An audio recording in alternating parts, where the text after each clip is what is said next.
Hello everyone on the internet and thanks for tuning in. I am RyuKiva of RyuKiva Toku. Welcome to another episode of Toku Bros. I'm your co-host, Mikupink, and this is Sentai Talk. Kiramager! So how you doing today, boy? I'm pretty good. I brought the green screen shirt on. Just finished episode 31 of Kiramagers. Boom, so have I. Hmm.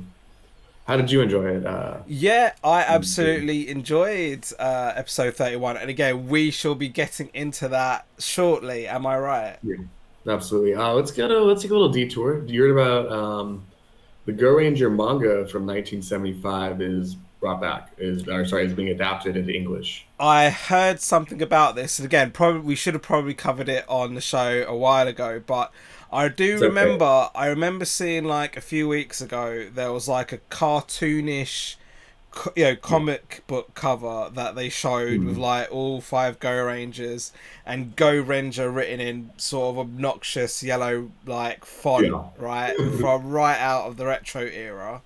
I mean, I can't say I know anything about it, probably because I skimmed it. But can you tell us a little bit more about it? I mean, yeah, it's been 2 weeks, but it's taken them like 40 years to adapt the comic, so we have some time. We got Okay. time. It's not even out yet, so. Do you know when it's out? Oh, they said it'd be April 2021, but I Oh, mean, we can only wait, right? I mean, are deadlines even real anymore? Like in a current No, COVID world, definitely not. whatever happened to deadlines? Yeah, I so mean, do you have any plot details at all? yeah. So first off, yeah, it does have that like Shotaro Ishinomori art.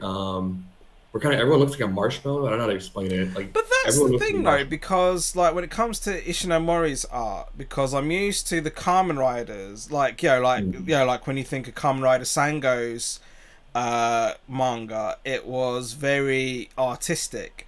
But Mm. then but not necessarily tokusatsu manga, but that like he did like other animes Oh yeah. and stuff, and like he Yeah, was well known Zelda. for his animation prowess. Mm. That was like what you described as a marshmallow. That was kind of very kid friendly. It was very soft. It was very Yeah. curved lines.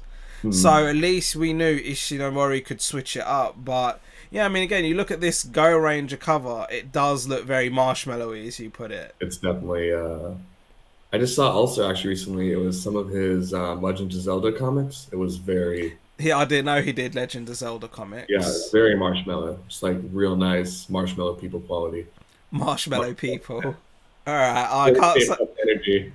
Okay. Yeah. So do you have any plot details on Um, Go it's Ranger? gonna be. I guess it's an alternate universe. Kind of Okay. similar to. So different. Instead, it's a team of teenagers that are recruited by one kid who is avenging his dead father, which is pretty much. So it's a kid recruiting teenagers. Yeah, Because I really mean, similar to I've only seen like a couple of episodes and the movie of the original Go Ranger, and they were all adults, right? right. Yeah, they were Uh, all. I think they had one team member change. I think. oh, Yellow, yeah, everyone Yeah, knows about Yellow, but okay, but you're saying this is definitely teenagers, like a sort of right. Mighty Morphin homage. Yeah, no, it's maybe they did that. What if they just adapted it and completely like bastardized Well, it? I mean, it's kind of weird because obviously the whole teenager concept was way before Mighty Morphin anyway. Obviously, that Right. seems to be the very first, adaptation that Saban did. Hmm. But I will still say, like, we'd have like the teenagers every so often.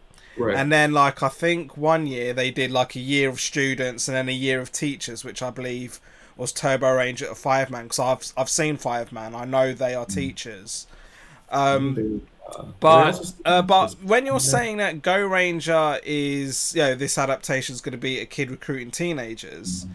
do you know if that was is that I'm pretty how sure that's the Ishinomori original. wrote it, or is that part of a Um, new team Supposedly, yeah, that was the original storyline written.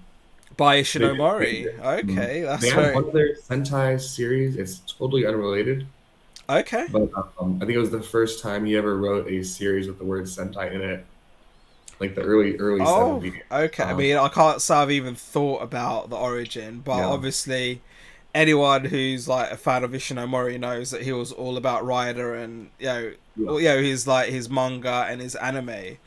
Mm. But no, that's very good to hear, and hopefully we will be talking more about anything sort of Ishinomori, like Ishinomori origin and the manga soon.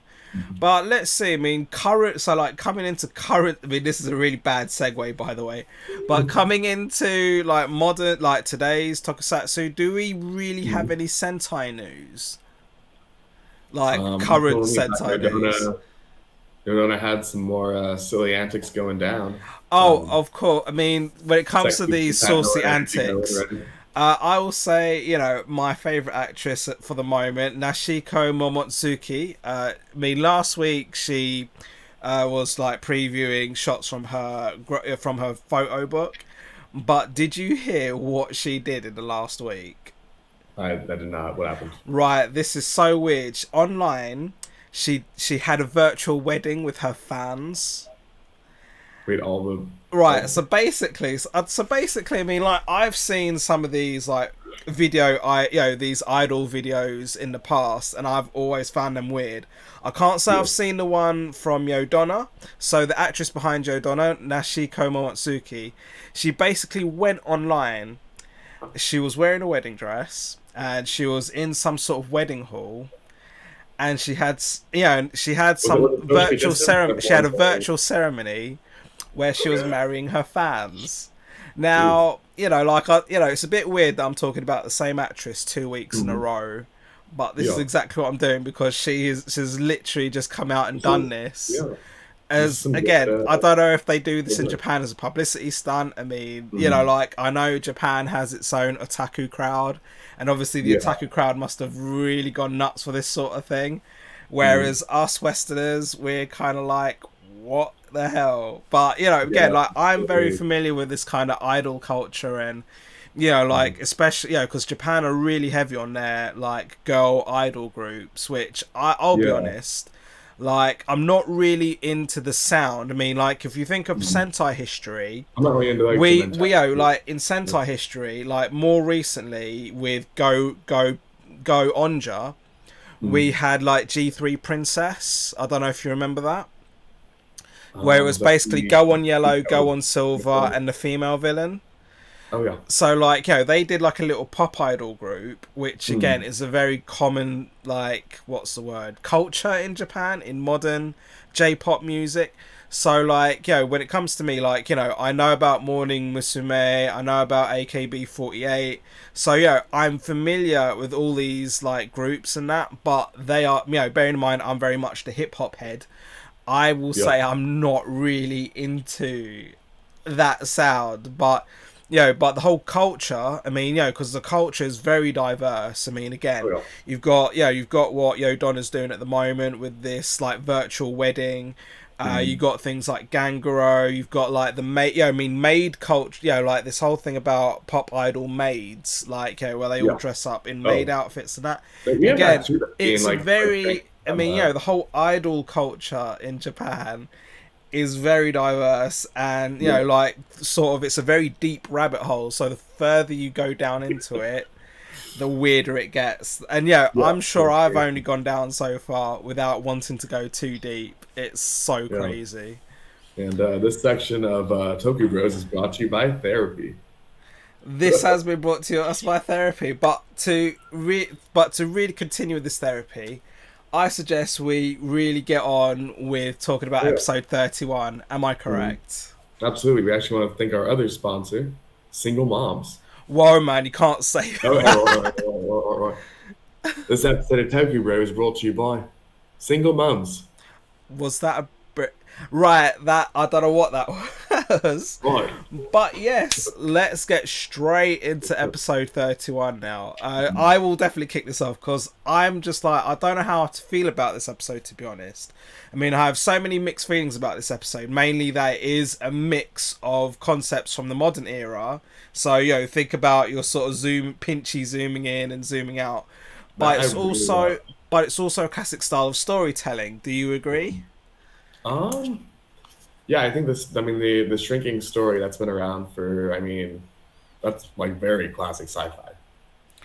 I mean, I wouldn't really call it sci. I mean, I guess when people think about technology, I can see the sci-fi, but I would say, like, I think we've come to a point. I mean, especially like where the technology actually does exist, so it's not fi. But yeah, I will definitely agree. Like, because on one hand, you've got like this modern concept with, like, I mean, again, like, how many times are they going to do the smartphone cliche? But but when I say the classic style of storytelling, like, it really goes back to the Showa era of having a child of the week. I don't know if you're familiar with the concept from Showa. No, I mean, where I'm 100% familiar with Showa Rider, where they definitely had a child of the week. I can't say I'm overly familiar. Yeah, I'm not really familiar with Showa Sentai, but like, I love that there was this innocent heart of a story told through a child's eyes. Absolutely. And there's some really good classic lessons. And again, with the classic storytelling, it taught some really classic lessons. So about being upfront, about being courageous, about being honest with adults. I mean, we're not that scary, are we? Yeah, I am. You're not. Oh, you are. You are. Damn, man. Maybe now I'm just kidding with you. Now you are. I think you're also a very scary adult. I don't know. I mean, you should see me. You should see my gym selfies. They are the scariest. But I'll say that it also again, it's that innocent vibe of teaching. No, it was really fun. Of like teaching a theme of encouraging an active imagination, right? Oh yeah, I was actually thinking the other show. So the Japanese Spider-Man did have his little brother that was in every episode. Don't. I will. Right, this is sounding really bad. I mean, I've seen every episode of Kamen Rider. I have seen 30 plus years of Sentai, but I've watched episode 1 of the Japanese Spider-Man. It looked really cool. I'm like, wow, I'm gonna watch the rest of this someday. That was a few years ago, but I do definitely and like the figure art for Japanese Spider-Man, that actually looks really cool. But I really want to watch the show first, and then if it is all that good, I will buy the figure art for it straight up. Sure. It's I mean, I would say first off, just the mecha itself is like a very quirky. I have seen the Spider-Man mecha, but I'm going to try and encourage us to stay back on topic. So, what are your thoughts about the storytelling for episode 31? I mean, I think it was definitely proof of people that do kind of complain that, oh, well, if it's a show for kids, it doesn't have to be written well. I think this is an example of an episode that wasn't necessarily for everyone, but it was written well. Really was written. It was. I think it almost kind of did remind me of even like Macaulay Culkin's earlier years. Yeah, all right. I can see the Home Alone vibe in this. Yeah, all right. I mean, because I know he did other films aside from Home Alone, but Home Alone, you can tell I'm British, can't you? Home Alone. But because I know he did like My Girl and stuff, but I can't even say I remember I might have seen them, but I can't say I've seen anything else really. But okay, but I'm gonna get a little bit hentai on this and say that the mother in this episode was understatedly attractive, whilst Yodonna was continuing with her sass. But I've still got love for the two heroines, straight up. I mean, I generally couldn't tell if this was like, like when you look at the toy scenes, there was I mean, maybe you with your green screen might be able to figure this out, but I will be honest, I couldn't tell if sometimes it was green screen or CGI, or if they did a mixture of both. So I definitely felt the episode had a really high production value. Oh yeah, it definitely did. I think the physical props they used weren't the best, Physical props, like you mean when the no, if anything, I've got to disagree. Like you see the child like set up his room that was great. like a city, and I'm just like, again, this is kind of a point I made earlier, that it really encouraged the kids' imagination. I mean, I'm a massive fan of Toy Story, right? Okay. Yeah. So I was getting very heavy Toy Story vibes from this whole episode. And I just loved how this will encourage young kids to be a little bit more creative. And even as an adult, like, again, I was getting proper throwbacks to the Toy Story era. And like, I'll be honest, when I was a child, I didn't play like this. I was very much more like how can I adapt from the main storyline kind of thing. And then like it was kind of like this real childish innocence where he just comes up with these random names for these toys. And it's like, I think he came out with something like Mega Driller or something. And then you hear Kirama Silver like, no, I'm Gigant Driller. Yeah, that was. It's, I mean, it's. PG in there. They took that from like a lot of the Space Sheriff shows. He did mention. I did notice that. No, he mentioned sheriff. I know it was like, oh, this is a sheriff toy. It's like, no, we're not. Yeah. I mean, there's a lot. I mean, there was definitely a lot of understated comedy in this. And again, even with those sophisticated production values, there was a really bizarre moment, if you recall, where Juru steps out. He steps out and he's on like the lab table. And they're like looking at him through a magnifying glass. And when he runs across, they do this really bizarre thing where they make him shoot across. Yeah. I'm just like, right, that is funny. You know, like it looks bad, but there was so much high production value. I'm pretty sure they did that deliberately to look comically bad. I mean, because like if you remember Go-Go 5, the way they would run up into the mecha. I don't know why, I used to find that so funny. And that's basically what they've done with Juru in this episode. Yeah. It's insane.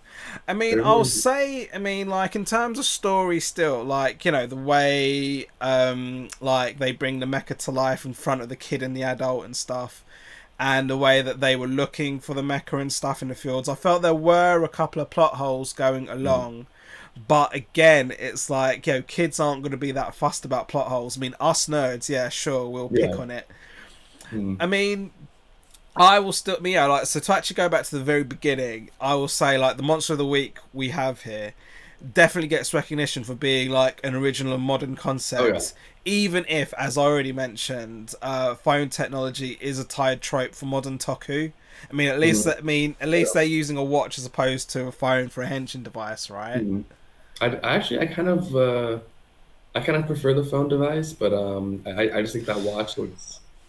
I mean, this is it. Like, I think, I mean, the phone device was good when they started using it. The phone device was good when they started using it, but then, like, I think they used it so many times that fans are just getting tired of it. Yeah, I think it's just the size. Did you ever have like a friend who was like way too into like P Diddy in the 2000s? Well, in the UK, I've got to be honest, no, Diddy didn't really make it too big over here, admittedly. Right. Maybe Sean Paul. I don't know about. Oh, Sean Paul was huge over here, but yeah, I get what you're saying. Yeah, you had a friend who was way too into Sean Paul and got just like a really ridiculous watch, and it's just every time. Well, I mean, you know, we are actually familiar with Flavor Flav wearing his big clock around his neck, so I believe, if I'm not mistaken, that's where that kind of thing started from, right? Think you'll ever have a Flavor Flav henshin device? Is that going to happen? That would be awesome. Like that. No, like a henshin device that hangs around their neck, right? Yeah. It also causes problems and. I don't. This is it. I don't know. Like I mean, there must be times where the henshin device. Because the thing is, like, especially. Yeah, like when you look at Kiramager, so like we'll get into like some final thoughts here, but like, you know, one thing I remember noticing several episodes ago, I think this was with Sayo and when she was with the band, with her little rock band thing, she had like a really big, like, because it's obviously a really big henshin device they have, but it just kept coming and going, and it's like, well, surely the other doctors would notice she's wearing a big tie around her wrist. Right. Right, I mean, but this is it. So I'm surprised they don't make. But a very out of place watch, you know. But this is it, because there was also another episode. I think this was episode 27, where Senna wasn't wearing her watch, and she was just like, you know, like her watch was left on the side. So again, there are so many practical issues with some of the henshin devices. I mean, at least in Rider, they normally just magic their henshin belt out of nowhere, which is fine. Yeah. Or you had Fies, who, and I've gone on record about complaining about this multiple times, that he would need someone to throw his belt to him in a suitcase, which used to really wind me up. But just to like finish off talking about episode 31, do you remember the end song that they played from Kirama Silver? Yeah, I really did like it. It kind of had a good beat to it. It was very Showa. I mean, Oh yeah, it was a very classic sounding song, and you know, like especially the theme I do believe very. that they have said that this is the final song from the character album. So I'm Mm, pretty sure they'll just go back to a regular ending after this week. But this particular character song for Kirama Silver, it's very it's very Showa oh yeah, sounding. So I give it its props, it's and it might very not candid, necessarily like be the the best best way song on the possible. album. Yeah. I think for me personally, I think if I remember correctly, Kirama Yellow had like a very upbeat song, so that would Yeah. probably be the best one for me. But any final thoughts on episode 31 from you? Actually, I think the song was my favorite. It definitely took a bit of a risk for like being a very retro kind of feel to it, but if you think about like musically, a lot of the other songs would kind of blend in with modern J-pop, but I think a song like Hear My Silvers would kind of make you go, oh, this is kind of a throwback, but it also does take a few risks, you know? Absolutely, it's all. I hope Lenny Kravitz, next. like I imagine mean, if Lenny Kravitz just was like a K-pop. we know next year that Zenkaiger is an anniversary series, but hopefully the 46th will be more risk taking. Let's Mm. hope, shall we? Well, thank you everyone for watching us here at Toku Bros. Just to cover us all on the social medias, we have my boy Miku Pink, aka Mike Pinkerton, aka Miku Pink. I should probably change that at Irrational International, and you can Please use catch my real him. name at some point. And you can catch him on Facebook, Instagram, and Snapchat. But probably Then not that. More then there realistically. is I'm doing this the wrong way. Right, hold on. And then you've got ourselves, Toku Bros. You can catch us on all those social medias. We are on Facebook, Instagram, this very YouTube channel. We do have the Discord, which I'll be putting up at some point, as well as Twitter at TokuBros71. And then finally, myself, RyuKiva of RyuKiva Toku, and I keep saying this, but I'm still waiting to restart Series 3 of Toku Unboxing. But in the meantime, you can catch me on Facebook, Twitter, YouTube, Instagram, as well as my neglected Patreon and WordPress at ryukivatoku.wordpress.com. So thank you all for watching. I hope to see you next time, and as always, fist through the cam. You're Green! See you next time.